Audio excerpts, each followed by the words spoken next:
Well, if you don't want pine cones in the car, next time you can help the children with their science fair projects, dear.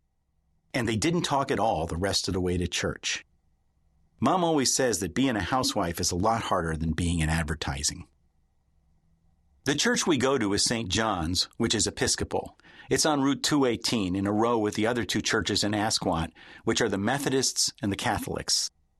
The Methodists don't set up a Christmas manger scene outside in front of their church, but we do, and the Catholics do. One Christmas a couple of years ago, there was a manger war. What happened was, early one Sunday morning, somebody played a prank on the St. John's manger. When everybody got to church, Joseph and Mary were looking down at the baby Jesus like usual, but Joseph was wearing a New York Yankees hat, like he was this big Yankees fan. Some of the grown-ups were mad, but most of us kids thought it was pretty funny. The next day at school, Tommy Mulroney, who's Catholic, was bragging that him and some other guys did it. So that night, some of the older kids from our church went over to the Catholic church, St. Margaret's, and put a straw hat and a red bandana on their Joseph's neck, like he was Farmer Joseph. So the next night, the Catholics put a hat and tie and sunglasses on our Joseph, so he looked like this FBI agent investigating the baby Jesus. Also, they put a football helmet on one of our manger cows. So far, everybody except the grown-ups thought it was pretty funny. But then the next night, one of our guys, Warren Gardner, put his sister Elaine's bra on their Mary. That was a bad idea, because it turns out that Mary is a really big deal for the Catholics. The next day at school, Tommy Mulroney started shoving Warren in the cafeteria, and pretty soon everybody was shoving everybody, and there was this big fight between the Catholics and the Episcopalians, and also some Methodist kids who got involved. Guys were knocking each other down and throwing food, and Miss Forrester, who's a science teacher and like 357 years old, got macaroni and cheese in her hair and went home early. So the next day we had to go to this assembly where we got a lecture from Mr. Muller, the principal, who we call Mouse Muller because that's what he reminds everybody of, and Reverend Morrow, who's the priest at St. John's, and Father Dinardi, who's the priest at St. Margaret's, about how you should respect other people's religious beliefs. But it really wasn't about not respecting anybody's religion. It was really just kids hacking around. There wouldn't even have been a fight except that Warren Gardner had the idea about his sister's bra. She was so embarrassed she didn't come to school for like 3 days. Pretty much all the girls in my class wear bras now. Kevin Smith, who sits at the back of my homeroom, keeps a list of who does and who doesn't. He started the list 2 years ago when the first girl in our class got one. That was Donna the Chest West. She looks like she's at least 18 or 19. She goes out with Joey Fragoni, who is like 30 because he got held back in school so many times. He smokes Lucky Strikes and is the only kid in Asquat history that I know of who drove to junior high school. So after Donna came to school in a bra, Kevin started this list. When a girl came in with a bra for the first time, Kevin would go, "Janie Martin, you are on the list!" And the boys would all cheer. The girls hated this a lot, so of course Kevin kept doing it. Last year, maybe half the girls were on the list, but almost all the rest of them got on it at the beginning of this year. It was like they all went away to summer bosom camp. When they came back, most of them looked a lot older and taller than a lot of the boys. Me, for example.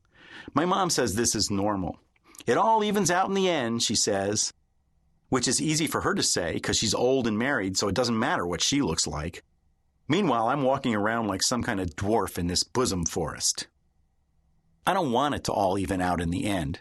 I want it to even out now. Because a lot of the girls in my class, now that they have bosoms and everything, are more interested in older boys, or at least cuter boys, which does not include me. Some of the girls hardly even talk to the boys in their own class anymore. They call us children if we're like making fart noises, which they used to think was funny. One reason I like Judy Flanders, besides that she's kind of pretty and not too tall, is that she's nice and she still talks to everybody, including me. She sits next to me in science, and sometimes I can make her laugh. Like one time, Miss Forrester was doing a science demonstration that was pretty stupid, involving freezing some water and then melting it again.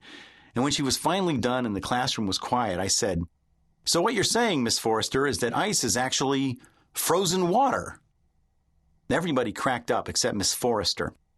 Her face got real red, and she told me to go see Mr. Kinsella, who's the assistant principal. He gave me the same lecture he always gives me about how I should stop wasting my brain being a clown. And then he thunked me on the head with the hand where he wears his Iona College class ring, which weighs like 67 pounds. I think Mr. Kinsella kind of likes me, but he has to do his job. Anyway, later that day I passed Judy Flanders in the hall, and she said it was pretty funny what I said to Miss Forrester. I tried to think of something funny to say right then, but all I did was smile like a moron and make a sound like erg. Later on, I thought of a whole bunch of funny things I could have said, but Judy Flanders didn't hear any of them. All she heard was, erg. I think about Judy Flanders a lot, in case you didn't figure that out yet. Sometimes when I'm walking to school, I imagine these conversations we could have, where I'd make her laugh. One time I went on an actual date with her to the movies. I didn't ask her myself, though. What I did was I told Phil Spencer that I wanted to go to the movies with Judy. Phil is my friend who really likes girls and is not afraid to talk to them. It's almost like a superpower he has, like X-ray vision. He's sort of going steady with Sandy Shemek, who's a friend of Judy's. So Phil told Sandy that I wanted to know if Judy wanted to go to the movies with me. And Sandy told Judy. And Judy told Sandy yes. And Sandy told Phil, who told me. I talked to Judy directly to figure out what day, but Phil was there just in case. So one Saturday, Judy and I went to the movies in White Plains. Here's the thing, though. My mom drove. She tried not to embarrass me by talking or anything, but still, there she was, in the front of the car. I sat in the back with Judy about 2 feet apart. We didn't talk much either. Mostly I worried that she would get bit by a car ant and I would have to kill myself. So it was pretty quiet all the way to White Plains. We went to the RKO Theater, and Judy and I sat near the front, and my mom sat alone near the back. The movie was called North to Alaska, which had John Wayne and Fabian in Punching. It was okay, I guess. I don't remember too much of it because of the situation with my right arm. When the movie started, I kind of perched my arm on the back of Judy's seat. My plan was to move it forward a little so it was actually around Judy. I thought about this for a week ahead of time, having my arm around her. But I chickened out. I guess I was afraid that if my arm actually touched her, she'd go, "Hey, what are you doing with your arm?" And I would have to kill myself. So for the whole movie, which seemed like 79 hours long, I had my arm perched on the chair back like half an inch from Judy. And my arm fell asleep so bad that I didn't get the feeling all the way back until we were nearly in Asquith again. When we got to Judy's house, I walked her to the door, but I didn't try to kiss her or anything because my mom was right there in the car. Plus, I didn't know if Judy would let me. Plus, I've never kissed anybody except practicing on the bathroom mirror. The next Monday at school, Judy told Sandy, and Sandy told Phil, and Phil told me that Judy had a nice time on the date. I wanted to know a lot more stuff, like what would have happened if my arm touched her, and what about if I tried to kiss her? But Judy didn't say anything about that to Sandy.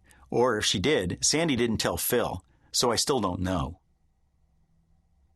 That was my only date with Judy. Actually, it was my only date ever so far with anybody. But sometimes I ask Judy to dance at Canteen. Canteen is this thing they have for Asquith kids on Friday night at Wayne C. Furman Junior High School, so we won't turn into juvenile delinquents. It costs 50 cents to get in.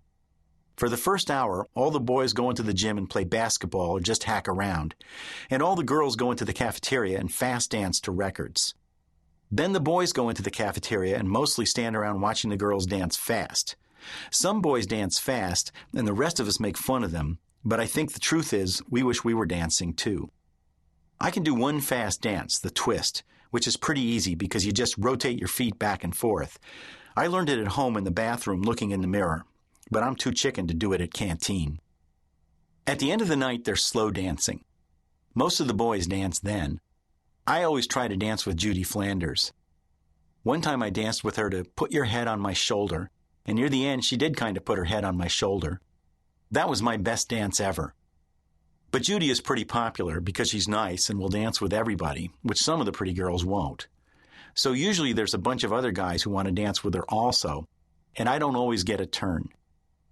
There's one boy she dances with a lot, Kyle Decker. He moved to Asquith last year from California, and he's really good at sports, which I'm not. He always asked Judy to dance at camp.